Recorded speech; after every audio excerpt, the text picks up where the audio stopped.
नया chapter admission of new partner. Sir इससे पहले आपने क्या पढ़ा दिया वैसे?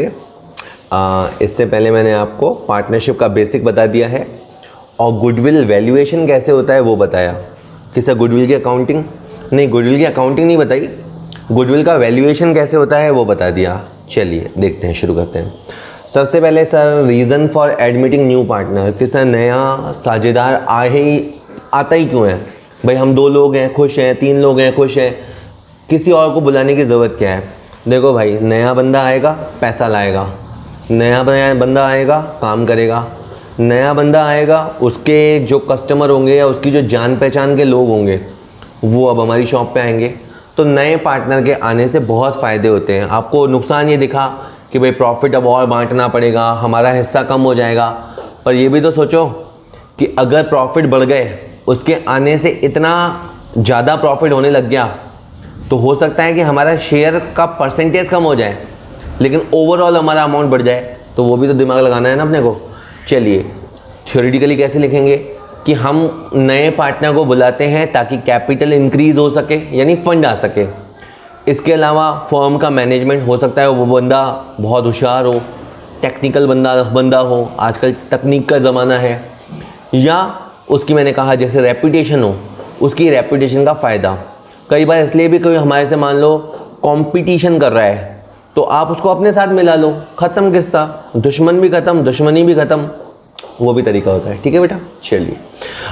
When a new partner is admitted in the firm he gets following rights in the firm. जब एक नया साथी साझेदार फर्म में भर्ती होता है तो उसे 2 अधिकार मिलते हैं। आप अच्छे से समझ लो, अब जो नया पार्टनर आएगा ना वो भी असेट्स का मालिक बन गया। जिस तरह से अभी फर्म के एसेट्स हैं वो ए और बी के हैं, अब अगर सी पार्टनर बन गया तो सी भी उसका पार्टनर है भाई। अब ऐसे नहीं कि कार लेके सी जाएगा तो तुम मना करोगे भाई तू कहाँ लेके कार जा रहा है, नहीं, उसका फर्म के सारे असेट्स पे हक हो जाएगा। वो सारे बुक ऑफ अकाउंट्स देख सकता है, वो जिसको चाहे माल बेच सकता है, आखिरकार ओनर है। लेकिन उसे ये राइट मिले, मतलब उसे हम कहें कि तू पार्टनरशिप फर्म का तू भी मालिक है, उसके लिए उसे कैपिटल लानी पड़ेगी। मान लो ए और बी की कैपिटल है 5-5 लाख, तो हम सी को बोलेंगे भाई साहब आपको भी 5 लाख लानी पड़ेगी। कम ज़्यादा वो अलग बात है, लेकिन पैसे तो देखो लाने ही पड़ेंगे। इसके अलावा क्या है कि देख, हम सी को समझाएंगे कि तू अगर आएगा ना तो तुझे अब फर्म का प्रॉफिट एंजॉय करने को मिलेगा। अभी तक हम दोनों एंजॉय करते थे, अब तू भी तो प्रॉफिट का हिस्सा पाएगा कि तू बड़ा किस्मत वाला है, हमारी फर्म में आ गया, जमी जमाई फर्म में, तेरे तो ऐश हो गई। अब तेरे को ऊपर का पैसा लाना पड़ेगा, ऊपर का पैसा, गुडविल। देखो ए और बी ने 10 साल दुकान चलाई, दुकान को जमाया, एक एक कस्टमर जोड़ा, सी को आते ही मज़े मिल गए, सी को तो पूरा जमाया बिजनेस मिल गया। तो आप इस बात का प्रीमियम चार्ज करोगे, आप इस बात का गुडविल चार्ज करोगे। ठीक है, चलिए जी।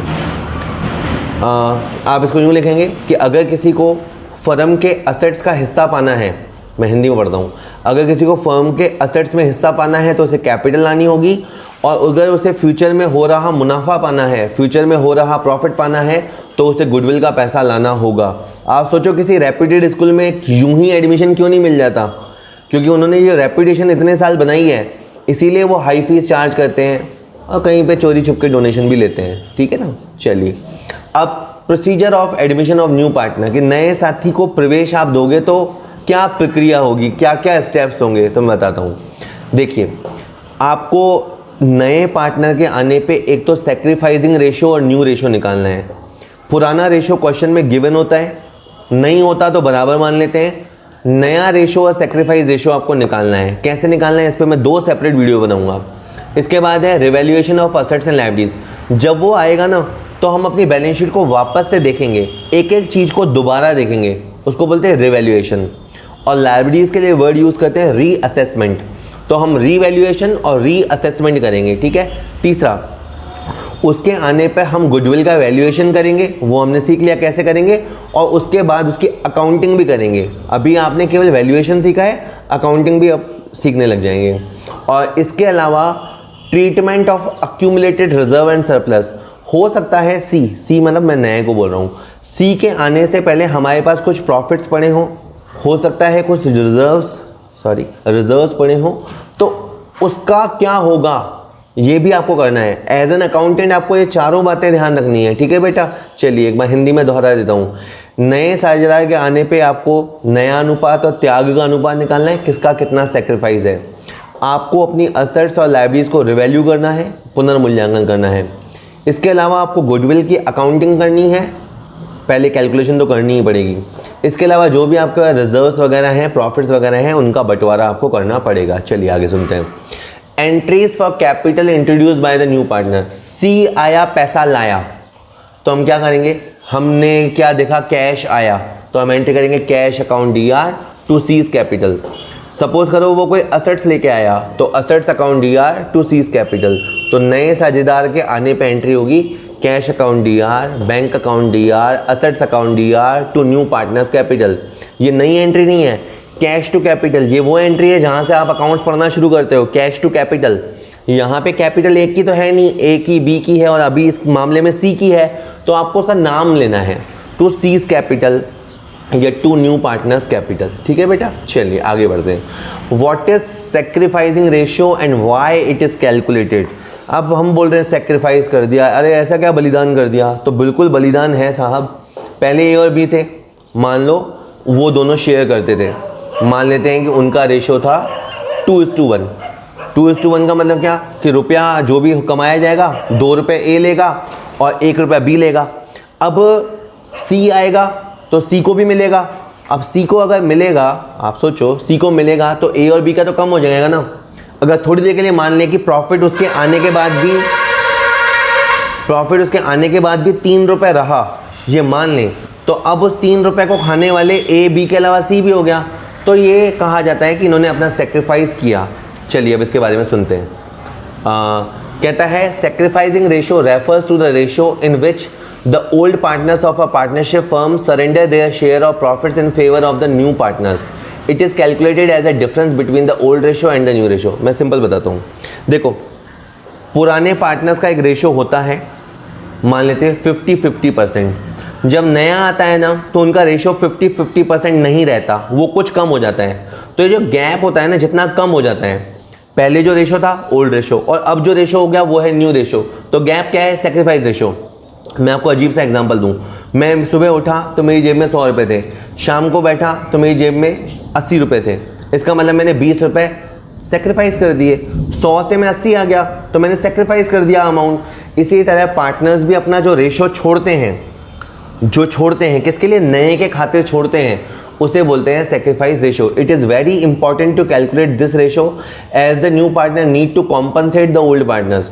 ये कह रहे हैं कि ये रेशियो आपको निकालना पड़ेगा क्योंकि नए पार्टनर को इसके लिए कॉम्पनसेट करना पड़ेगा। दैट इज ए और बी कुछ छोड़ेंगे तो उसके बदले में वो कुछ चार्ज करेंगे अमाउंट सी के ऊपर। ठीक है, the new partner compensate the old partners by making payment to them in the form of goodwill that is transferred among the old partners.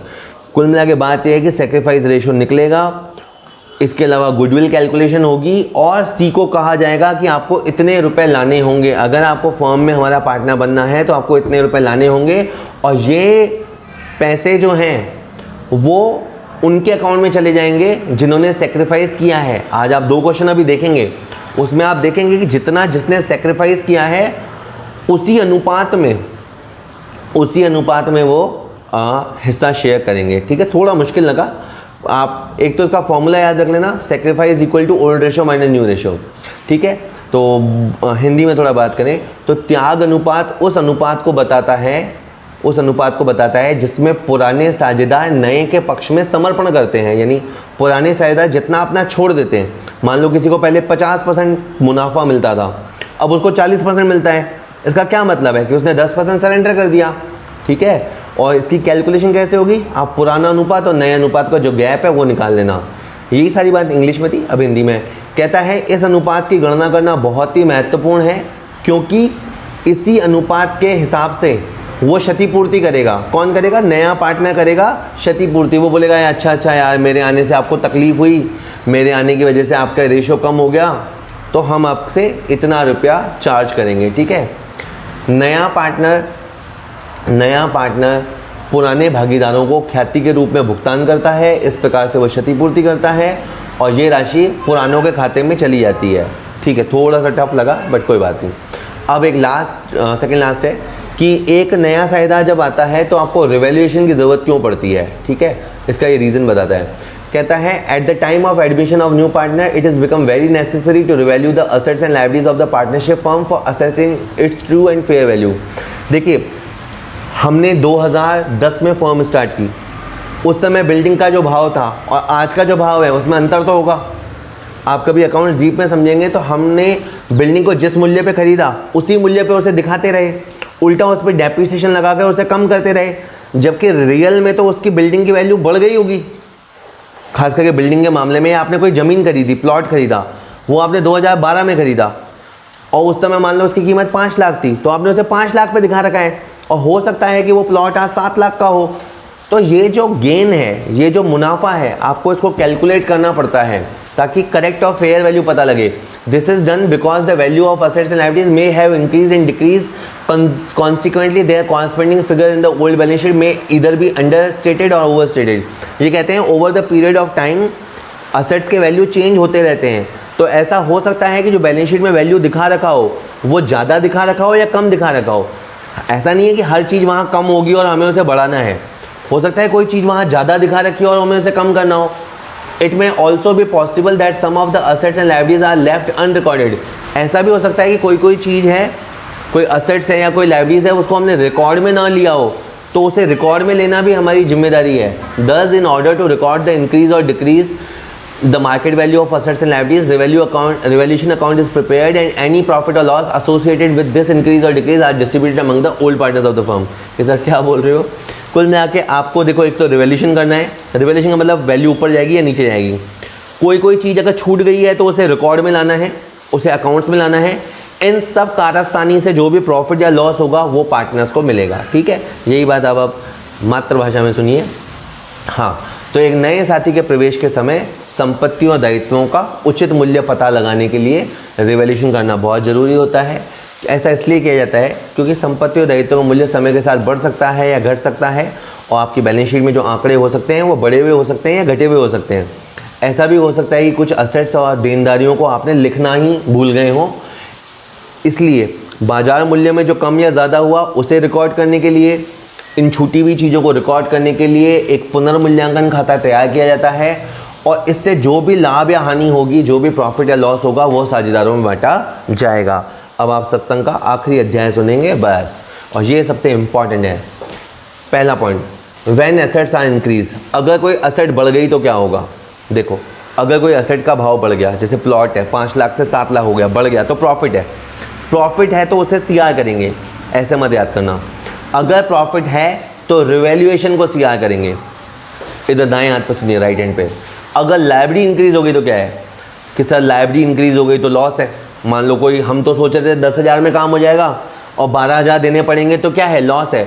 Loss होने पे रिवैल्यूएशन डीआर होगा। देखिए एंट्री पहली बनी, पहली एंट्री पे रिवैल्यूएशन सीआर है और असेट डीआर है, और अगर लायबिलिटी बढ़ गई तो आपको नुकसान हो जाएगा।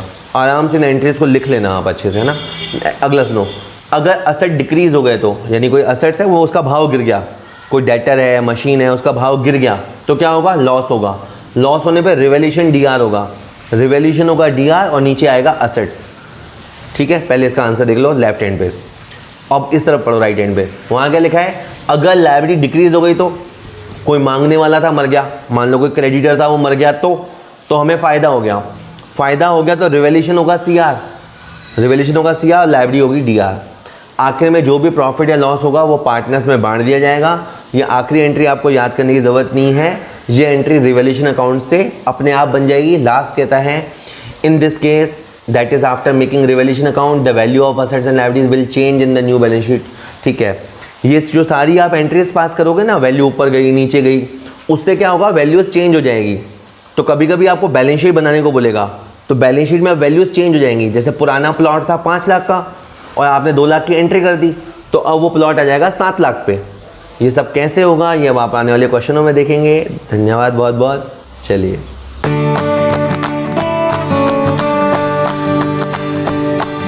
ओके, गुडविल के बाद जो अपना नया चैप्टर स्टार्ट होता है वो है एडमिशन ऑफ पार्टनर।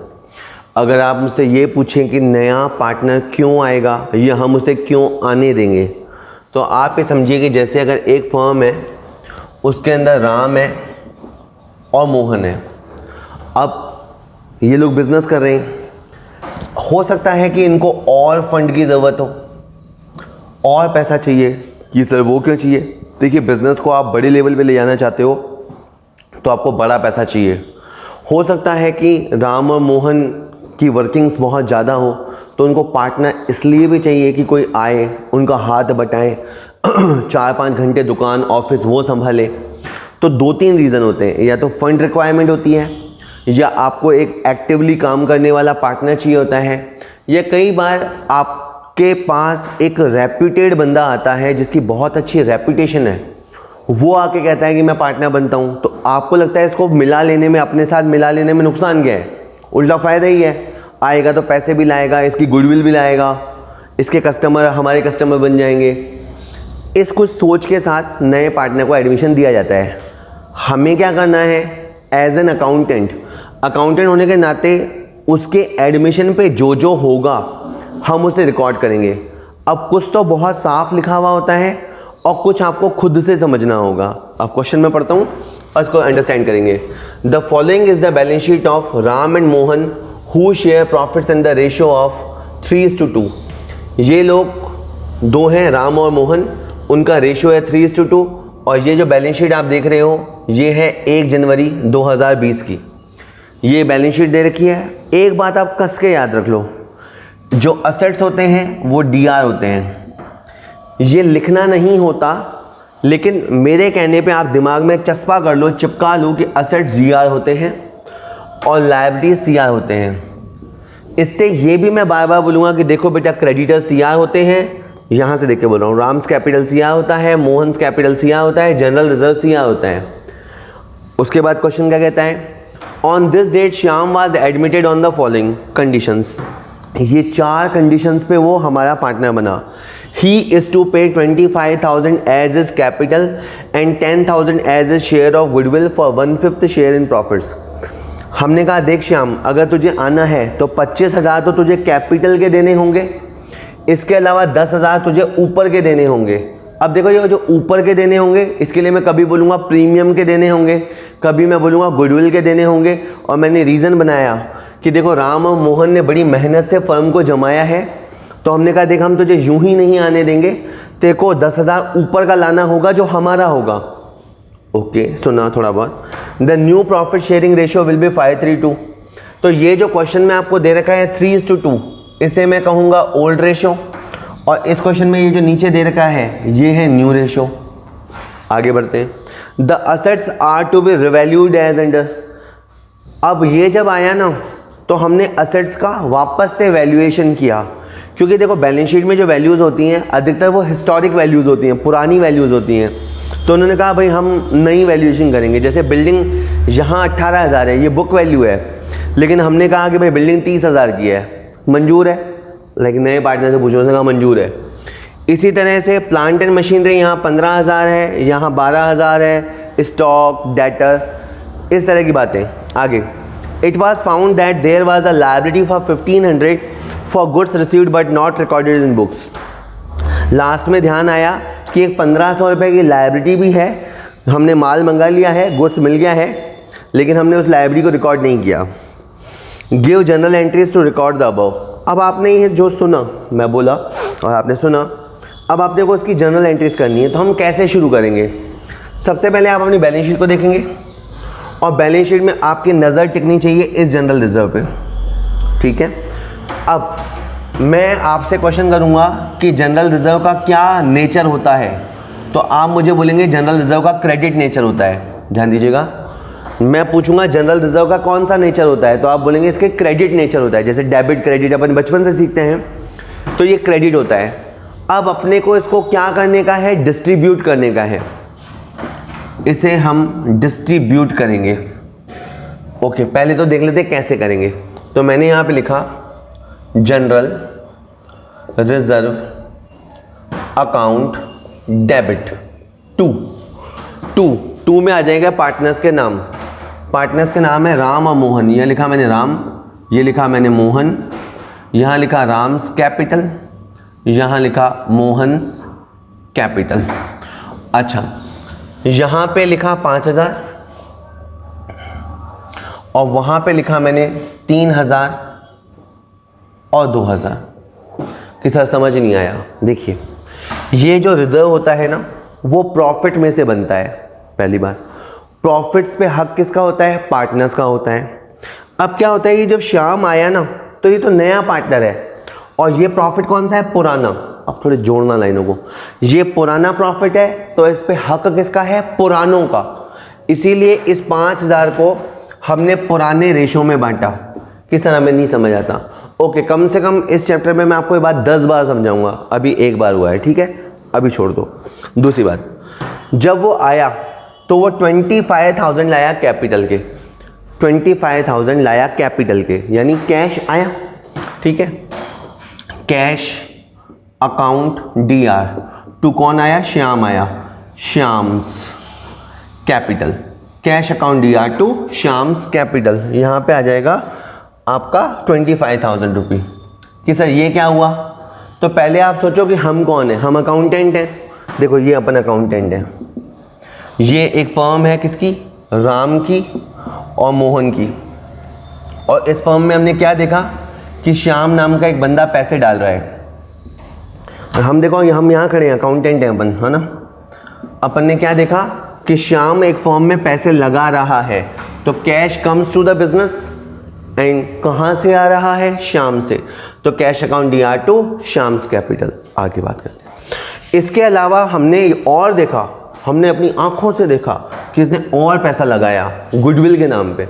तो मैंने यहाँ लिखा cash account DR to goodwill, cash account DR to goodwill, और ये 10,000 रुपये है। अब आप याद करोगे 10,000 रुपये क्या कह के मंगाया गया था? राम और मोहन ने इसे बोला था कि तू किस्मत वाला है कि हम तुझे हमारी फर्म में आने दे रहे हैं, लेकिन तेरे को 10,000 रुपये लाने होंगे और ये 10,000 रुपये हमारे होंगे। ये इन दोनों के बीच का कॉन्वर्सेशन है, बातचीत है कि जो 10,000 तू लाएगा वो हमारे होंगे। अगर मैं अकाउंट्स की भाषा में बोलूँ तो वो जो 10,000 लाएगा वो राम और मोहन के होंगे, सो वो राम और मोहन के खाते में जाएंगे। यहाँ मैंने राम के खाते में और मोहन के खाते में पैसे जमा कर दिए। ये जो पैसे हैं वो मैंने राम के और मोहन के खाते में जमा कर दिए। ऊपर आ गया goodwill, goodwill account DR to Ram's capital to Mohan's capital, ये 10,000 रुपया। अब यहाँ पे आपको निकालना होगा सेक्रीफाइस रेशो। यहाँ आपको निकालना होगा सेक्रीफाइस रेशो। ओके, मैं अभी बोल देता हूँ सेक्रीफाइस रेशो 1:1 है। कैसे आया मैं 5 मिनट बाद बताऊँगा। सेक्रीफाइस रेशो 1:1 है और मैंने यहाँ 5-5 हज़ार लिख दिया कि सर हमें समझ नहीं आया। पहली बात, वो 10,000 लाया, अरे हाँ सर ये तो आ गया, वो 10,000 रुपये लाया, वो पुरानों के अकाउंट में जाएंगे मतलब उनके अकाउंट में जमा हो जाएंगे, जमा यानी क्रेडिट हो जाएंगे, और जाएंगे किस रेशो में? सेक्रीफाइस रेशो में। ये कैसे बनता है? 5 मिनट बाद और बात करते हैं। आगे लिखा हुआ है कि असेट का रिवैल्यूएशन होगा, असेट्स का रिवैल्यूएशन होगा। जैसे बिल्डिंग का मूल्य 30,000 माना जाए। अब आप है ना यहाँ से यहाँ पे कंपेयर करना, पहले बिल्डिंग कितने की थी? 18 की, अभी बिल्डिंग कितने की है? 30 की। तो ये क्या है? प्रॉफिट है। प्रॉफिट होने पे क्या करना? रिवैल्यूएशन CR करना। अभी जो PPT आई थी उसमें मैंने बताया था ये बात कि प्रॉफिट को आपको क्रेडिट करना। तो यहाँ पे रिवैल्यूएशन को अपने को लिखना है CR में, ऊपर लिखना है बिल्डिंग। कि सर नहीं समझ आएगा, आ जाएगा बेटा, आराम से आ जाएगा, अभी देखते जाओ। ये लिखा मैंने building account DR to revaluation account 12,000। हमें बस ये समझ लो, हमें इन द सेंस अकाउंटेंट ने देखा कि 12,000 का प्रॉफिट हुआ है फर्म को और ये रिवैल्यूएशन में क्रेडिट करना है। आगे फिर हमने देखा कि प्लांट एंड मशीनरी यहाँ था 15 का और यहाँ है वो 12 का। प्लांट एंड मशीन की वैल्यू कम हो गई, क्या हो गया? लॉस हो गया। लॉस होने पे रिवैल्यूएशन DR करना। तो यहाँ पे revaluation account DR to plant and machine. और यहाँ पे मैंने एंट्री लिखी है 3000 से। कि सर आप 12 या 15 नहीं लिखोगे? नहीं, जितनी वैल्यू गिरी ना उतनी लिखेंगे। आगे यहाँ पे स्टॉक है 12,000 का, यहाँ स्टॉक है 10,000 का। स्टॉक का भाव गिर गया, लॉस हो गया। लॉस हो गया तो डीआर करो। मैंने लिखा revaluation account DR to stock, revaluation account DR to stock 2000। और बात करते हैं।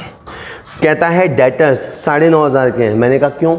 यहाँ तो डेटर 10 के हैं, ऐसा क्या हो गया?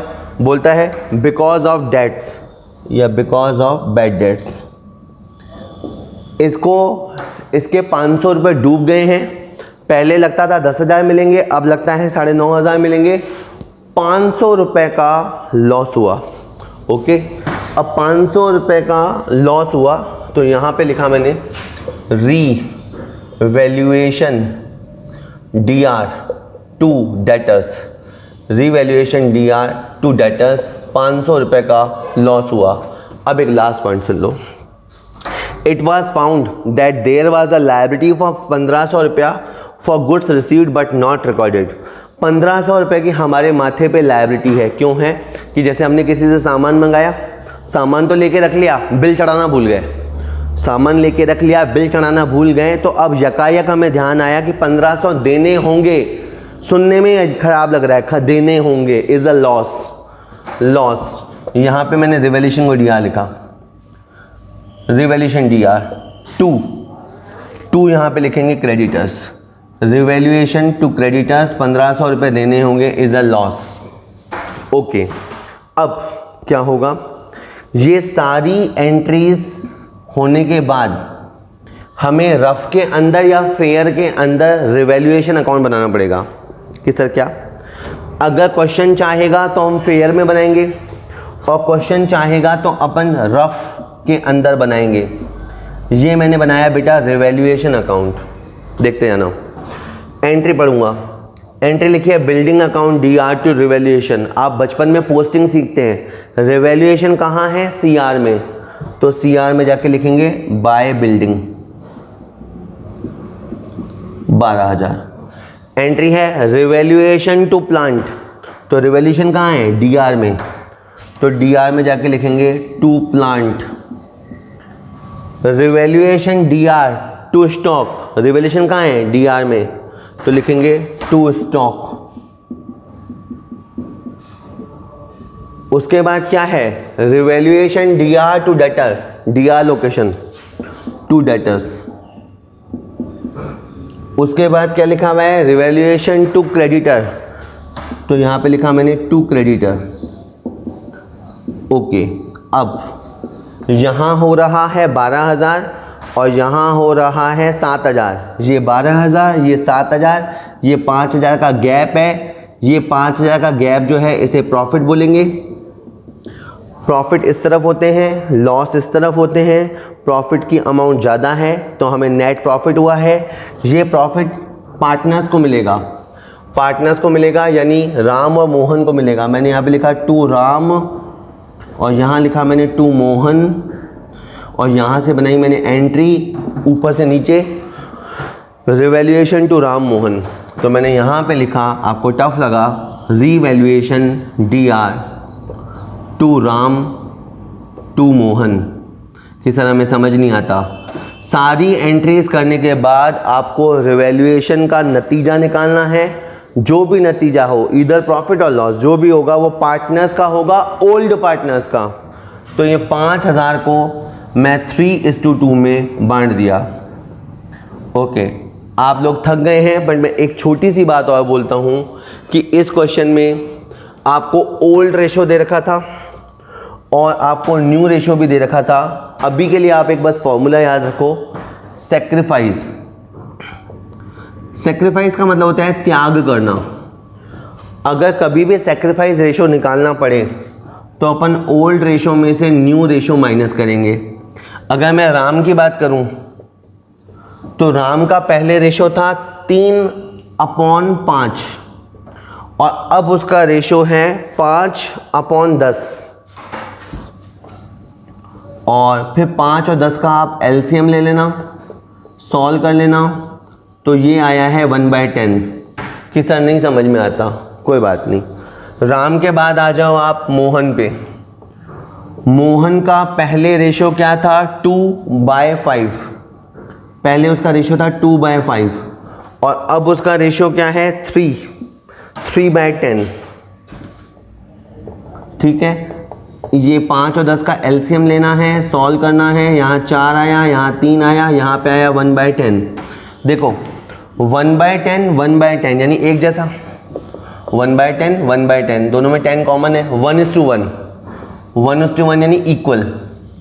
ठीक है, तो यहाँ पे मैंने सेक्रीफाइस रेशो इक्वल लगाया था, सेक्रीफाइस रेशो मैंने इक्वल लगाया था, इसीलिए इसमें मैंने बहुत ज़्यादा जोर नहीं दिया। 3-4 बातें ध्यान रखनी है, जल्दी जल्दी बोलता हूँ। एक, अगर आपकी बैलेंस शीट में कोई रिजर्व है तो उसे डिस्ट्रीब्यूट करो, पहला काम। नया पार्टनर कैपिटल लाएगा, एंट्री करो, दूसरी बात। नया पार्टनर गुडविल लाएगा, उसकी रिकॉर्डिंग करो, तीसरी बात। इसके अलावा असेट्स ऊपर जाएंगे नीचे जाएंगे, लाइब्रेरी ऊपर जाएंगे नीचे जाएंगे, उसको रिकॉर्ड करो। फंडा क्या है, अगर असेट ऊपर जाते हैं तो प्रॉफिट होता है, लेकिन आप यहाँ तक याद मत करो, इसके आगे एक और लाइन याद रखो, मैं वापस बोलता हूँ। असेट्स ऊपर जाएंगे तो प्रॉफिट होगा, हाँ प्रॉफिट होगा तो रिवैल्यूएशन क्रेडिट होगा। यहाँ तक आपने बोलना सीखा ना तो आपको कभी नहीं अटकोगे, और ये चीज़ 3 चैप्टर में काम आती है, आगे बताऊँगा, 3 चैप्टर में काम आती है। और एक बात और बोलता हूँ, अगर असेट्स नीचे गए तो लॉस होगा, और लॉस होने पे रिवैल्यूएशन डीआर होगा। पहले 2 वीडियोज़ में अपन एंट्रीज ही करेंगे, उसके बाद अकाउंट्स बनाएंगे।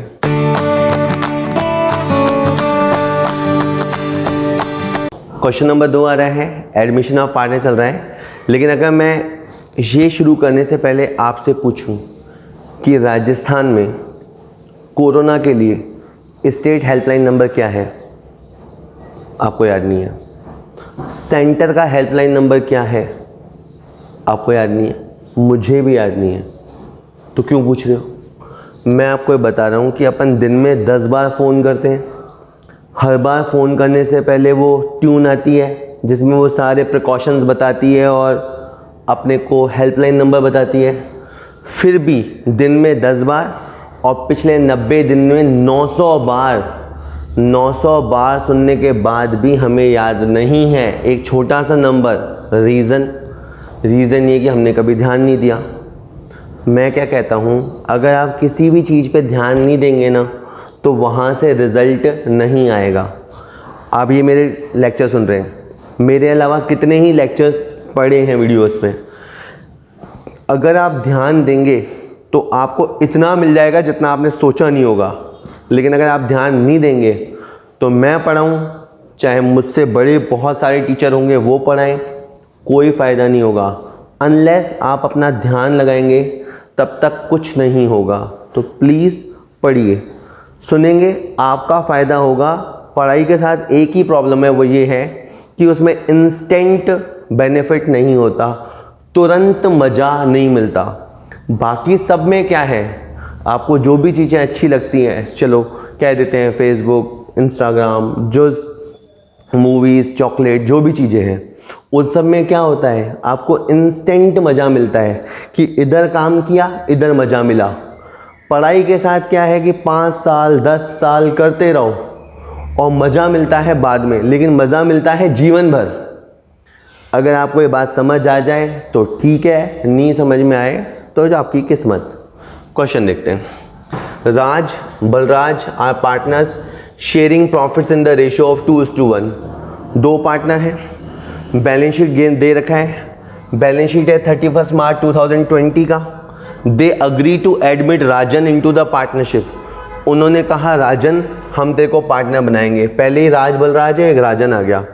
राजन इज़ टू ब्रिंग 15,000। राजन को 15,000 लाने होंगे कैपिटल के और 6,000 लाने होंगे गुडविल के। अगर इसे 1/5 शेयर चाहिए तो the new profit sharing ratio is 5:3:2। पहले की तरह ही इस क्वेश्चन में भी आपको ओल्ड रेशो गिवन है और न्यू रेशो गिवन है। इसके अलावा स्टॉक, फर्नीचर और प्लांट की वैल्यू बी रिड्यूस्ड मतलब कम की जाए।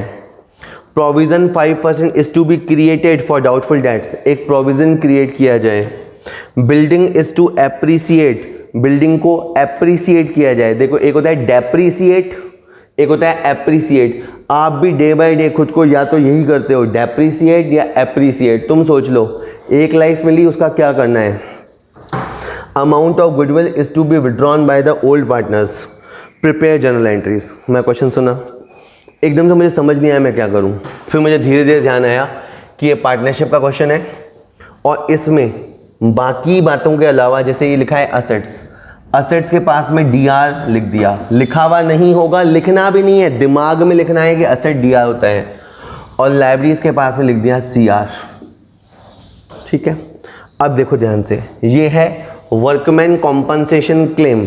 मैं पूछूं इसका क्या नेचर होता है तो आप बोलना क्रेडिट नेचर होता है। क्रेडिटर्स का नेचर भी क्रेडिट होता है।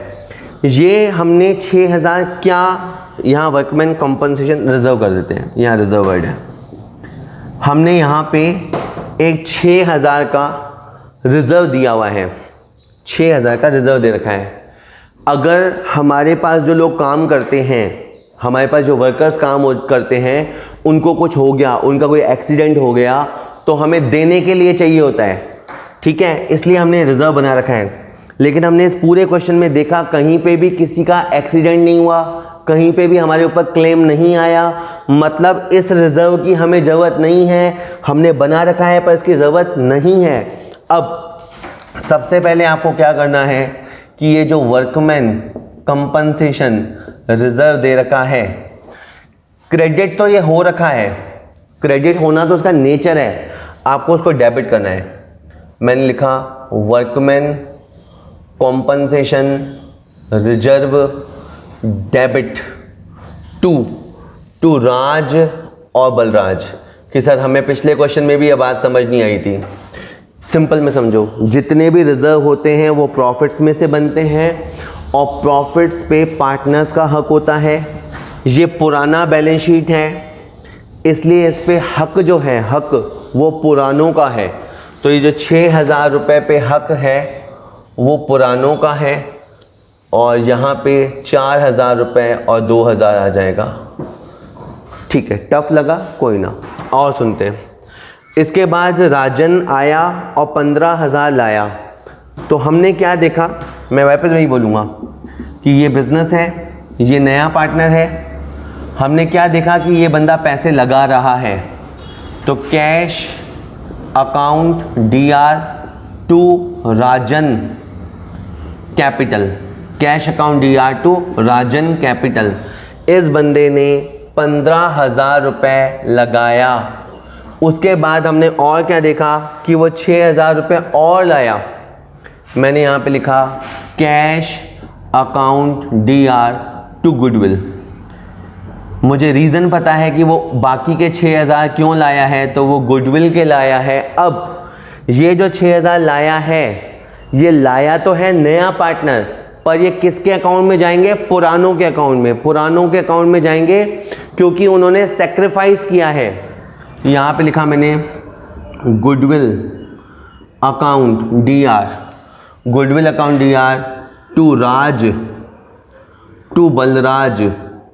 ये जो पैसा 6,000 है ये राज और बलराज के अकाउंट में जाएगा और ये जाएगा सेक्रीफाइस रेशो में। ये मैंने यहाँ पे वर्किंग नोट लगाया। ओल्ड रेशो में से आप न्यू रेशो हटाएंगे तो सेक्रीफाइस आएगा। अपन रेशो कैलकुलेशन में कम से कम 2 वीडियोस अलग से बनाएंगे, पर अभी के लिए सुन लीजिए।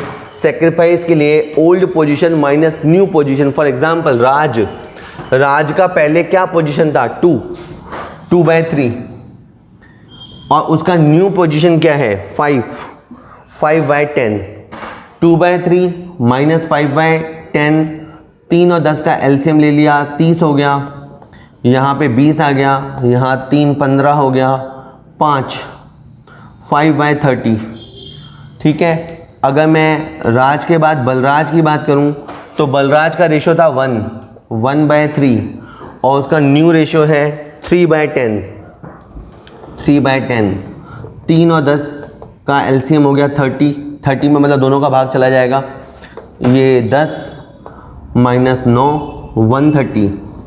अब मैंने क्या देखा 5/30 इज़ 1:1/30, 30 तो कॉमन है तो 5:1, तो यहाँ पे 5:1, 6,000 को हम बांटेंगे तो 5,000 और 1,000 आएगा। ठीक है, एक बार पूरा वीडियो सुनना है और दूसरी बार पॉज करते हुए नोट्स बनाते हुए लिखना है। ठीक है, आगे बात करते हैं। इसके बाद लिखा है the value of stock furniture plant be reduce. अब अगर आपकी जो स्टॉक है उसको कम करोगे, फर्नीचर को कम करोगे, प्लांट को कम करोगे, तो इन सब से क्या होगा? लॉस। और लॉस होने पे क्या करते हैं? डीआर। डीआर किसको करेंगे? रिवैल्यूएशन को। तो मैंने यहाँ पे लिखा revaluation account DR to stock to furniture to plant. अपने को इन सब को डाउन करना है। जहाँ स्टॉक है 15,000 का, इसका 10% होता है 1,500। यहाँ 5,000 फर्नीचर है, इसका 10% 500।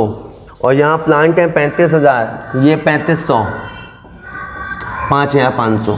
तो इसके बाद अगर अपन देखें तो लिखा है provision 5% is to be created for doubtful dates.